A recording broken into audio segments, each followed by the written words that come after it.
चाह नहीं सुरबाला के बालों में गूथा जाऊं, देव के माथे पर चढ़कर भाग्य पर इतराऊं। मुझे तोड़ लेना है बनमाली, उस पथ पर देना तुम फेंक, मातृभूमि पर शीश चढ़ाने जिस पथ जाएं वीर अनेक।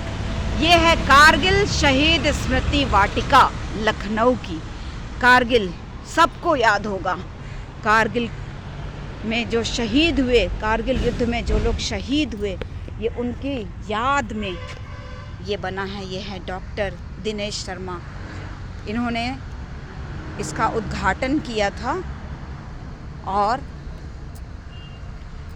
जो लोग शहीद हुए यहाँ पर, उन सभी शहीदों के नाम हैं। और हम सब की तरफ से मैं इन सब को नमन करती हूँ।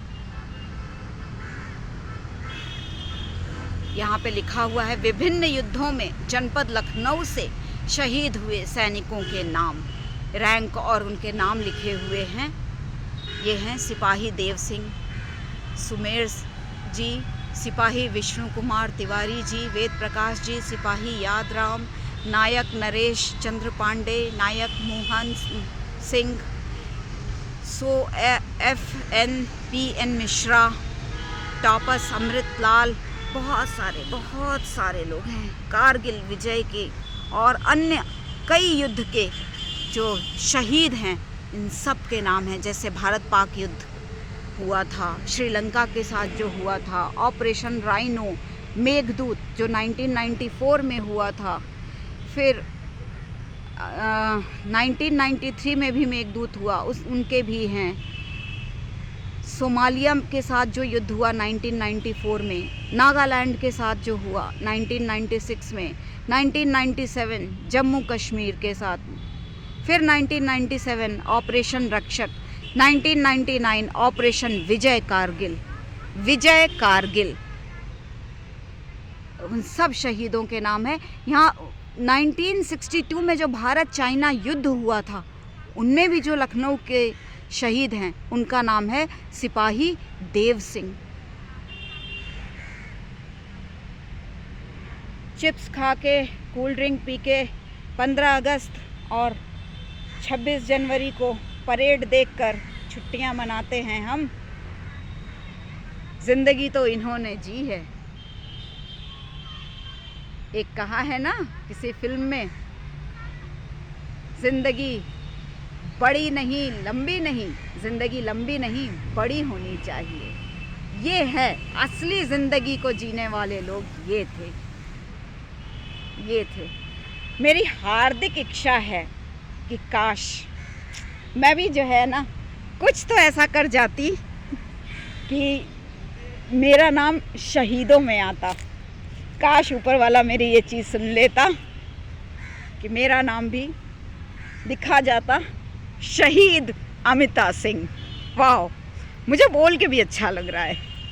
काश सचमुच इस वक्त मेरे ज़ुबान पे सरस्वती बैठी हों और मैं देश के लिए कुछ करते करते शहीद हो जाती, तो मेरे बेटे को मेरे पर बड़ा फ़क्र होता कि मेरी माँ हमेशा कहती थी, पता है मेरा हमेशा सपना रहा कि मैं कोई फोर्स ज्वाइन कर पाती, पर कर नहीं पाई।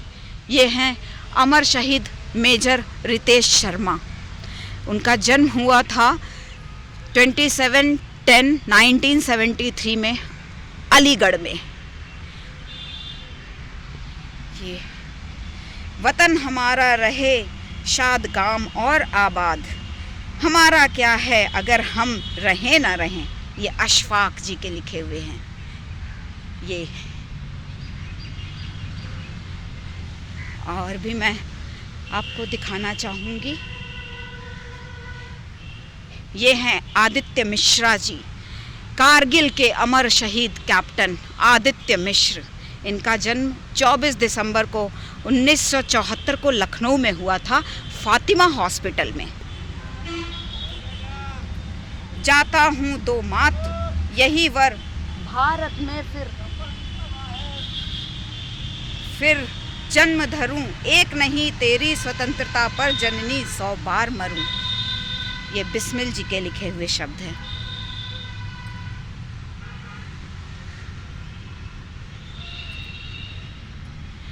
और ये हैं परमवीर चक्र विजेता मनोज कुमार पांडे।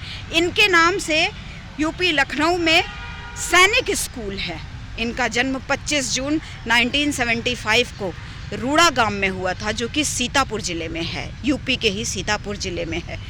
ये मैं कोशिश कर रही हूँ कि ये पास से ले सकूँ ताकि आप सब इसे पढ़ भी सकें। ए मातृभूमि तेरी जय हो, सदा विजय हो, प्रत्येक भक्त तेरा सुख शांति कांतिमय हो, बिस्मिल जी ने लिखा है। और अब हम चलते हैं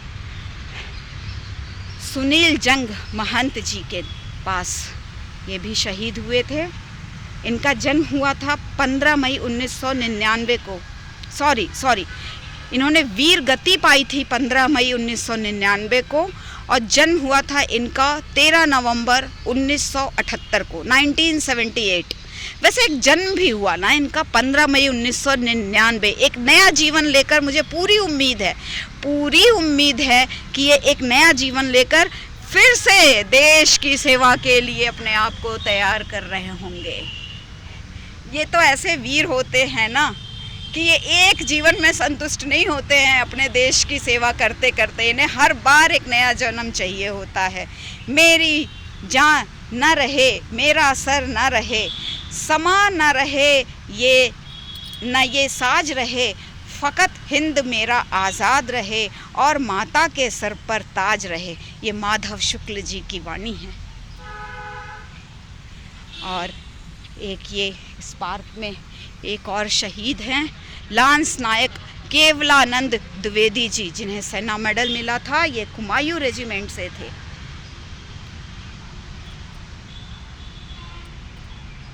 ये देश हित पैदा हुए हैं, देश हित मर जाएंगे, मरते मरते देश को जिंदा कर जाएंगे। ये बिस्मिल जी ने लिखा था। केवलानंद जी जो हैं वो हंसी खुशी अपनी पत्नी कमला और 7 वर्षीय पुत्र हेमू और 4 वर्षीय तिलक के साथ जो है छुट्टियां मना रहे थे, पर मुख्यालय से तार आया, तुरंत अपने रेजिमेंट को रिपोर्ट करिए, और 30 मई को ही जम्मू कश्मीर में तैनात हो अपनी यूनिट पर जाने के लिए घर से निकल पड़े। 30 मई को ये आए थे छुट्टियों पर और 30 मई को ही निकल पड़े। और केवलानंद जी जो है 4 जून को कारगिल सेक्टर में स्थित पहाड़ियों को दुश्मन के चंगुल से मुक्त कराने के आदेश हुए इनको। और केवलानंद जी नेस्तनाबूद करने की कूच की तैयारी करने लगे, और वो 3 जून की रात को अपनी पत्नी से उन्होंने बात की और कहा कि